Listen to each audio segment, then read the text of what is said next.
ครับ YouTube Channel ดีบิ๊กไบค์นะครับหรือร้านดีเจริญยนต์ซื้อขายและเป็นรถบิ๊กไบค์มือสอง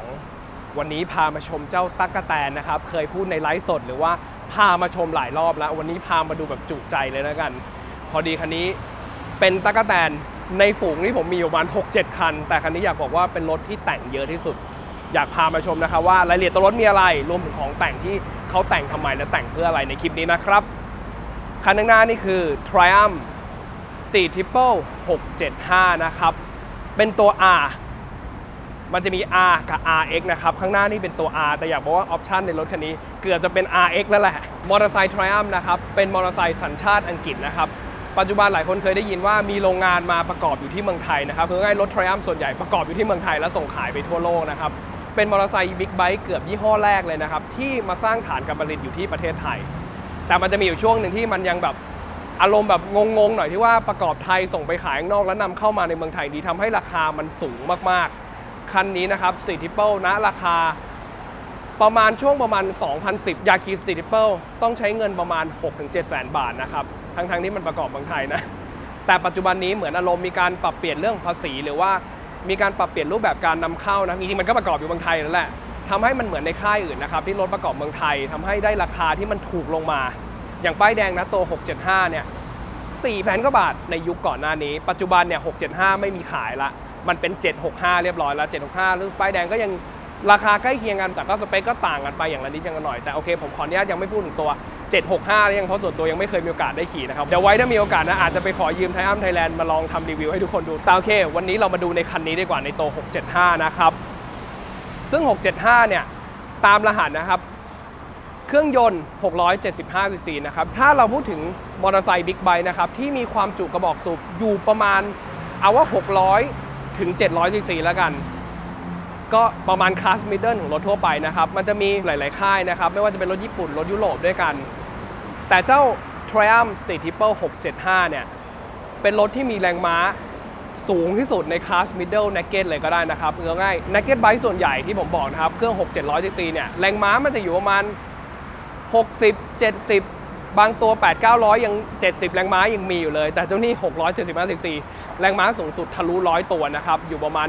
100กับ5ตัว105 106นะครับซึ่งเอาไงแรงม้ามันค่อนข้างจะใกล้เคียงกับพวกคลาส800เลยก็ว่าได้นะครับแต่โอเคอาจจะไม่แตะเท่าพวก110กว่าในตัว800แต่ในตัว675 cc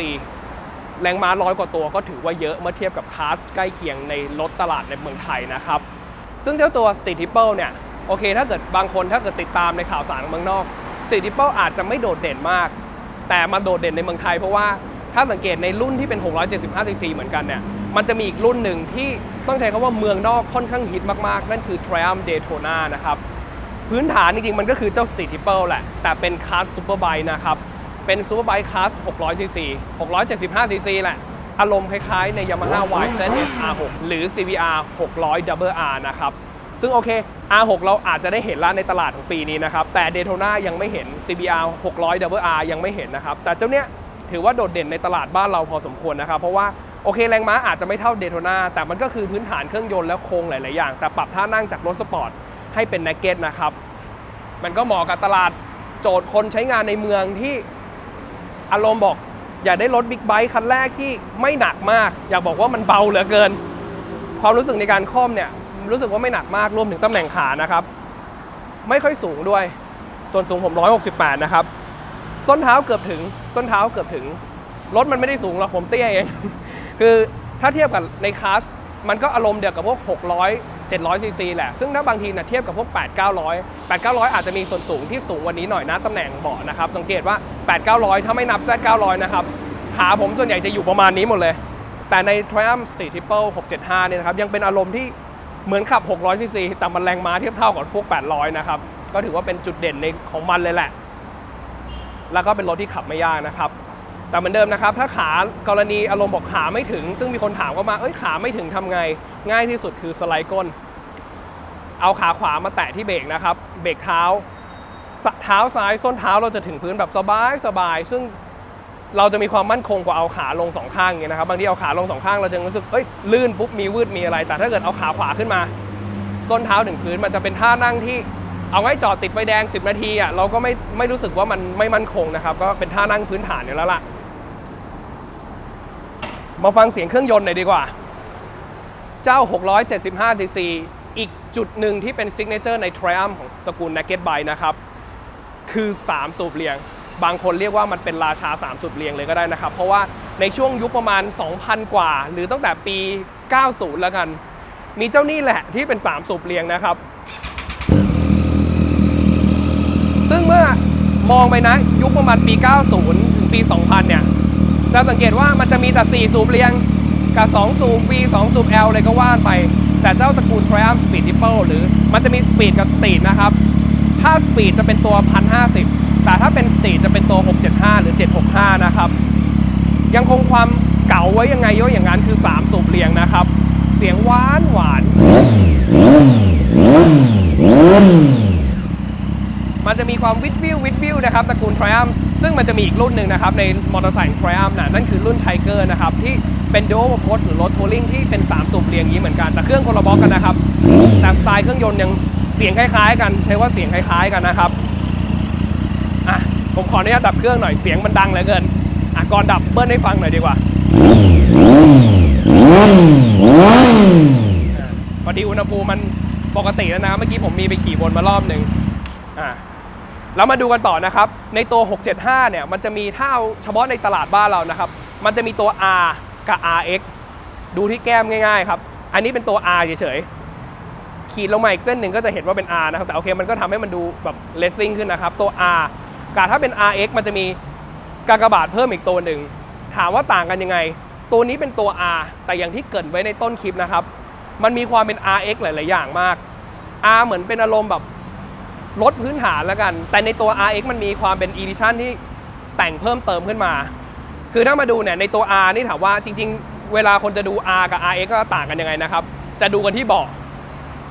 ถ้าเบาะเนี่ยเป็นเบาะยาวมาเลยไม่ได้เป็นเบาะ2ชั้นนะครับเหมือนรถสปอร์ตเนี่ยจะเป็นตัว R เฉยๆแต่ถ้าในตัว RX เนี่ยมันจะเป็นเบาะ2ชั้นเหมือนพวกรถสปอร์ตอารมณ์นี้คือเบาะมันจะเป็นเบาะ2ตอนแต่สังเกตว่าเจ้าเนี่ยเหมือนจะเป็นเบาะ2ตอนสโลว์ขึ้นมาแต่มันยังคงเป็นเบาะชิ้นเดียวกันอยู่นะครับก็ในตัว R นี่คือเด่นที่สุดแต่สิ่งที่ RX มันมีเพิ่มมากกว่าคำว่าเบาะ2ตอนเนี่ยคือชิลหน้าจริงๆถ้าเป็น R เฉยมันจะไม่มีชิลหน้านะครับมันจะด้วนๆอย่างนี้เดินไกลหน่อยผ่านฝูงแรดมาหน่อยนะครับมันจะด้วนๆอย่างนี้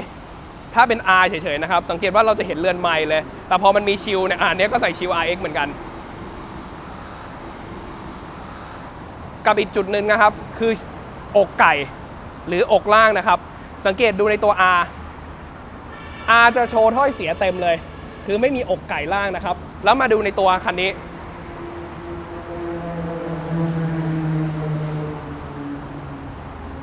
สังเกตว่ามีอกล่างนะครับบางทีมันก็คือเป็นอกล่างของ RX แหละแล้วก็มีอีกจุดหนึ่งนะครับที่ต้องใช้คำว่ามีความเป็น RX มากๆคือ Quick Shifter ถ้าเป็นตัว R เฉยๆในรถตลาดที่ขายบ้านเรามันจะไม่มีระบบ Quick Shifter นะครับแต่ในตัว RX ถึงจะมีเจ้านี่มี Quick Shifter ด้วยก็คืองัดเกียร์ได้เลยไม่ต้องถอนคันเร่งไม่ต้องกำคลัตช์นะครับตบปั๊บอย่างเดียวเลย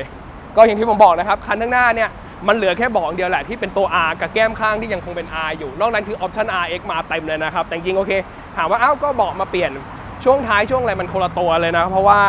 RX มันเป็นเบาะ2ตอนซึ่งนอกนั้นโดยรวมเนี่ยไม่ว่าจะเป็นเครื่องยนต์อะไรหลายๆอย่างเนี่ยก็โอเคยังเป็นออปชั่นที่คล้ายกันพื้นฐานเดียวกันนะครับมาดูกันที่ช่วงล่างนะครับช่วงล่างเนี่ยอย่าบอกว่าเป็น675ที่ต้องใช้คำว่าใส่ของไม่กักเลยในรถหลายๆรุ่นนะครับที่มีคลาส600 700 900 1,000บางทีเนี่ยตัวใหญ่ใส่ของเต็มแต่ตัวคลาสเล็กลงมารู้สึกมีความกักในหลายๆอย่างมาดูเจ้านี้นะครับโชคหน้าเป็น upside down ไม่พออยากบอกว่า fully adjust ด้วยนะครับปรับได้ทั้งบนล่างนะครับในรถคลาส600 cc เนี่ยอยากบอกว่าแทบจะไม่มีรุ่นไหนปรับได้เลยนะโดยส่วน 80% ปรับไม่ได้หมดนะครับแต่เจ้านี้ปรับได้นะครับโชคหลังเป็นโชควางแบบทิ้งดิ่งนะครับเป็นซับแทงด้วยเป็นโชคซับแทงนะครับล้อหลังยังเป็นดับเบิลสวิงอาร์มอยู่แต่ถ้าเกิดในตัว Street Triple ที่เป็นเครื่อง 1,050 นะครับตัวนั้นจะได้โปรอาร์มหรือว่าซิงเกิลสวิงอาร์มนะครับก็ช่วงล่างอยากบอกว่าแรงม้าเยอะไม่พอช่วงล่างมันทำมารองรับแรงม้า100 กว่าตัวด้วยนะอารมณ์เนี่ยถ้าเกิดใครเคยขี่ในรถ600ค่ายอื่นหรือรุ่นอื่นเนี่ยแล้วมาขี่ Triumph จะรู้สึกถึงความหนักแน่นนะครับความหนึบอาจจะกระด้างไปหน่อยเพราะมันมีความเป็นเลสซิ่งสูงนะครับต่อมาดูที่ของแต่งเลยนะครับอยากบอกว่าคันนี้ของแต่งเยอะมากๆเยอะมากๆอย่างแรกที่เห็นเลยท่ออะคาโบวิกนะครับเป็นสลิปออน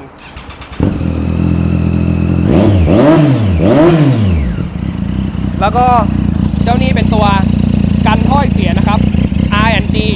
อารมณ์แบบบางทีล้มแปะมันก็จะโปรเทคเรื่องตัวท่อนะครับ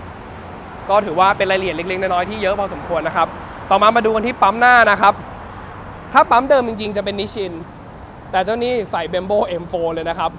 รายละเอียดอีกจุดหนึ่งนะครับในคลาส600 กว่าซีซีเนี่ยส่วนใหญ่เราจะไม่ค่อยเห็นโชคที่มันเป็นขายึดปั๊มเบรกอ่ะเป็นเรเดียนเมาส์นะครับส่วนใหญ่6-700 ซีซีเนี่ยจะเป็นแอ็กเซลมาหมดเจ้านี้ใส่เรเดียนมาทำให้หาปั๊มแพงๆหรือปั๊มดีๆมาใส่ได้ง่ายนะครับโดยโอเคอาจจะลองสเปเซอร์นิดหน่อยไม่ต้องแบบขนาด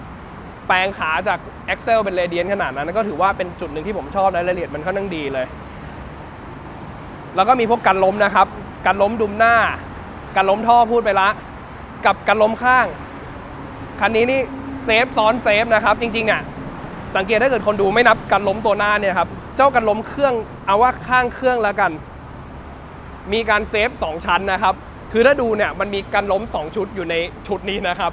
ชุดแรกคือเจ้าตัวแท่นนี้สีแดงๆดำๆนี่นะครับที่ยื่นออกมากับชุดในที่มันเป็นเหมือนอารมณ์แบบกึ่งแคสบาร์หน่อยแต่จริงๆเนี่ยถ้าเกิดเป็นตัวที่ Triumph ของแท้ Triumph มันจะมีแค่ตัวนี้นะครับจะปิดตัวนี้ไปจะเห็นแค่ตัวนี้ก็คือมันเป็นกันล้มที่เอาไว้กันแข้งเครื่องกันข้างเครื่องรวมถึงใช้หยุดชะลอจังหวะที่เราสไลด์นะครับแต่มันยังคงโอเคไม่ได้โปรเทคขนาดตัวแก้มข้างขนาดนั้นนะครับตัวนี้เขาเลยเหมือนใส่เสริมขึ้นมาเป็นกันล้มอีกชุดหนึ่งที่เอาไว้กันแก้มข้างนี่อีกชุดหนึ่งก็เป็นกันล้มซ้อนกันล้มอีกทีนึงก็ถือว่ารายละเอียดดีนะครับคันนี้กันล้มโอเคไอ้นี่มี2ชุดในตัวไม่พอยังมีตัว cover เรื่องตัวแข็งเครื่องด้วยนะครับสังเกตว่าเนี่ยถ้ามองดีๆเนี่ยเจ้านี่ก็เป็นตัวฝาครอบแข็งเครื่องอีกทีนึงเนี่ยมีทั้งจุดนี้เนี่ยถ้ามองดีๆมันจะเป็น2ชั้นนะครับมันสีดำเหมือนกันอาจจะดูยากหน่อยแต่ถ้ารถสแตนดาร์ดจริงจะไม่มีนะครับเนี่ยจุดนี้ก็มีแล้วฝั่งนู้นก็มีเช่นกันก็ถือว่าอารมณ์กันนี่ใส่จะไม่รู้จะกันไงแล้วล่ะ ต่อมาในเรื่องเบรกนะครับกลับมาที่เบรกนิดนึงสายถักเฮลนะครับนี่สายถักเฮลข้อดีของสายถักเนี่ยโดยปกติรถส่วนใหญ่เราจะเห็นเป็นสายยางเดิมนะครับสายยางเนี่ยมันอาจจะมีการเรื่องขยายตัวจังหวะที่เรากำเบรกหนักๆแต่ข้อดีของสายถักเนี่ยตัวสายเองมันจะไม่ขยายตัวนะครับนี่ก็คือข้อดีของตัวสายถักนะครับแต่รายละเอียดจุดหนึ่งนะครับที่ผมเจอสายถักเนี่ยส่วนใหญ่เนี่ยผมกล้าพูดเลย 80% ที่เจอรถใส่สายถักเนี่ยมักจะปลด ABS ออกถามว่าเพราะอะไรโดยปกติจากปั๊มเบรกเนี่ย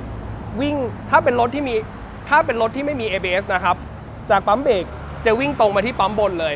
คาลิปเปอร์ล่างวิ่งมาที่ตัวปั๊มบนนะครับแต่ในรถที่มีระบบเบรก ABS เนี่ยจากตัวคาลิปเปอร์เบรกตัวล่างนะครับสายถักเนี่ยมันต้องวิ่งไปที่ตัวปั๊ม ABS ก่อนจากปั๊ม ABS ค่อยวิ่งกลับมาที่เจ้าตัวปั๊มบนอีกทีหนึ่งคันนี้ไม่ได้มีการบายพาสตัวปั๊ม ABS ออกนะครับอยากบอกว่าเป็นรายละเอียดที่ดียังคงใช้ระบบเบรก ABS ได้อยู่นะครับก็ถือว่าเป็นรายละเอียดที่ดีนะเพราะว่าส่วนใหญ่ที่เขาไม่ใส่กันเพราะว่าสายถักมันต้องเบิ้ล2เอาง่ายๆเลยถ้าเน้นถูกนะครับเน้นประหยัดก็ซื้อเส้นเดียวยิงตรงขึ้นมาจบซื้อแค่เส้นเดียวแต่ถ้าลมนี้ต้องซื้อ2เส้นเพราะมันจะเป็นท่อนนี้วิ่งไปนู่นแล้วจากนู่นวิ่งเข้ามานี่แล้วอย่าลืมว่ามันมีปั๊ม2ชุดนะครับซ้ายขวาเพราะฉะนั้นมันเบิ้ลขึ้นไปอีก2เลยก็เส้นหนึ่งหลายตังค์นะครับตัวนี้ก็ถือว่าทำรายละเอียดได้ดีมากส่วนในสายถักหลังนะครับก็เหมือนกันสายถักหลังนี่ก็เหมือนกันนะครับเป็นอารมณ์เดียวกันก็คือเห็นไหมครับจากตัวปั๊มกระทุ้งตัวนี้โดยจริงๆหัวมันต้องยื่นมานี้เพื่อวิ่งมาที่ปั๊มแต่อันเนี้ยมีการเลื้อยกลับเข้าไปหาปั๊ม ABS ก่อนแล้วค่อยย้อนกลับมาหาคาลิปเปอร์ปั๊มเบรกหลังนะครับก็ถือว่าคันนี้ยังคงมีระบบเบรก ABS อยู่นะครับมาดูกันที่ปั๊มบนต่อนะครับโอ้นี่เท่มีกระปุกลิโซมาด้วยมาดูที่ปั๊มเบรกบนนะครับเบมโบอิตาลีเป็น RCS 19นะครับก็ถือว่าไม่ธรรมดาคือจริงๆปั๊มเนี้ยคู่กับตัว M4 เนี่ยมันจะเป็นอะไรที่กดแล้วจึกมากกดแล้วจึกเลยนะครับคัชยังเป็นคัชเคเบิลหรือว่าคัชสายนะครับแต่ก้านเบรกก็เป็นเบมโบเลสซิ่งเหมือนกันไม่ธรรมดานะครับในตัวยุคนี้นะครับขอเสริมเรื่องตัวนี้นิดนึงในตัวยุคของ675คันเร่งยังคงเป็นเคเบิลอยู่ค คือเป็นคันเร่งสายนะครับมีคันเร่งไปคันเร่งกลับแต่ในตัว 765 จะเป็นคันเร่งไฟฟ้าละเหมือนในตัวไทเกอร์นะครับแต่โอเคอันนี้ก็ยังเป็นยุคเก่าอยู่ยังเป็นยุคเก่าอยู่แล้วก็มาดูกันที่กันสะบัดนะครับกันสะบัดไฮเปอร์โปรเอาไว้วิ่งความเร็วสูงๆเนี่ยมันก็จะเป็นตัวหน่วงตัวโชคนะครับเพื่อกันเรื่องล้อชกบางทีเราขับเร็วๆไปตกหลุมตกบ่อตกอะไรเอาง่ายถนนเมืองไทยมันช่างไม่เรียบเหลือเกินบางทีล้อหน้ามันเสียสมดุลมีการสั่นโชคขึ้นมาตัวโชคเนี่ยช่วยได้ดีเลยนะครับไม่ค่อยได้ใช้แต่ถ้าได้ใช้นี่คุ้มมากๆซึ่งของแต่งเนี่ยก็จุกจิกทั้งคันนะครับคันนี้โอเคยังไม่นับพวกกันข้างถังนี่นะครับรวมถึงกริปหนีบถังด้านข้างเนี่ยนะครับแล้วก็เล็กๆน้อยๆฝาอะไรอีกเต็มไปหมดนะครับผมขออนุญาตข้ามแล้วกันเพราะมันเล็กๆน้อยๆจริงๆมาดูที่หน้าปัดเรือนไม้เลยดีกว่าตระกูล Triumph นะครับต้องกำคัสสตาร์ทอันนี้ก็เป็นวัดรอบปกตินะครับลากได้ 12,000 รอบนะครับเลนส์ไลน์อยู่ที่ 13,000 รอบนะครับมาดูกันที่ฝั่งนี้นะครับฝั่งนี้ก็คือความเร็วดิจิตอลแล้วก็ด้านข้างนี่คือเป็นอุณหภูมิน้ำหล่อเย็นนะครับอยู่ตรงกลางพอดีอันนี้ก็เป็นจับทิป A ทิป B นะครับนาฬิกาอยู่มุมซ้ายบนแต่ที่ชอบคืออะไรรู้ไหมเห็น N นี่ไหมครับในช่วงยุคของรถปีก่อน 2016 รถหลายรุ่นยังไม่มีไฟบอกตำแหน่งเกียร์นะครับแต่เจ้านี่มีบอกละนะอันนี้ผมสับ1นะครับมันเลยขึ้นเกียร์1แล้วพอเราตบ N มันก็กลับมา N แล้ว1 2 3 4 5 6มันก็จะขึ้นไปเรื่อยๆเลข6นะครับก็ถือเป็นรายละเอียดที่ทำได้ดีนะแล้วก็ด้านข้างนี่ฮะลืมบอกไปเกน้ำมันนะครับน้ำมันจะหมดละ น้ำมันจะหมดแล้วนะครับแล้วนอกนั้นก็เป็นทั่วไปนะครับไฟเลี้ยวอะไรซ่อนๆอยู่ในนี้แล้วก็พวกไฟสูงไฟอะไรมีชิปไลท์ด้วยนะครับอยู่ตำแหน่งด้านบนนี้ ส่วนตัวในมุมมองของผมนะครับแค่คำว่า Triumph Street Triple รถเดิมๆก็หล่อแล้วและของมันก็ใส่มาค่อนข้างดีอยู่แล้วนะครับแล้วพอมาเจอในคันที่มันมีของแต่งอย่างนี้ดูแล้วยิ่งน่าขับเหลือเกิน พูดถึงเรื่องราคานะครับณชั่วโมงนี้รถมือ2นะครับไม่ต้องคุยรถใหม่ไม่มีละมองหารถใหม่ต้องไปเล่น765อย่างเดียวคันหนึ่ง400,000 กว่าบาทนะครับเกือบ500,000แต่พอมาดูใน675มือ2ก็ถือว่าเป็นตัวเลือกที่ไม่ขี้เหร่มากขอดับเครื่องนิดนึงนะ เสียงท่อมันดัง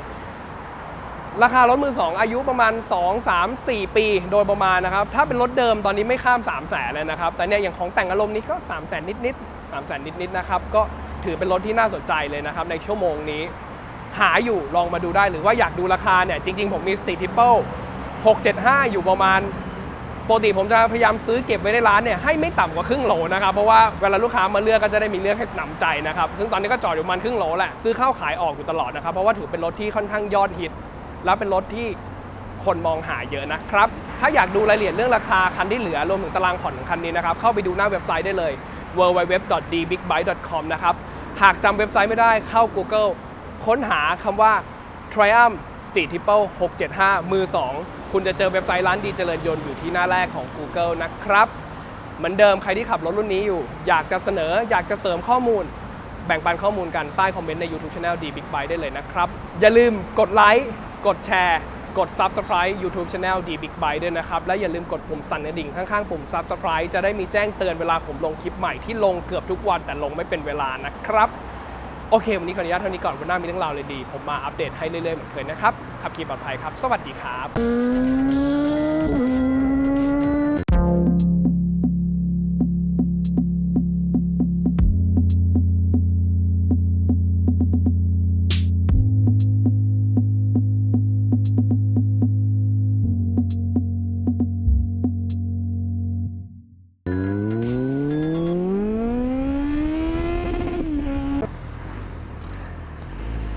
เดี๋ยวล้มแปะโชว์นี้แม่งเขินเลยนะ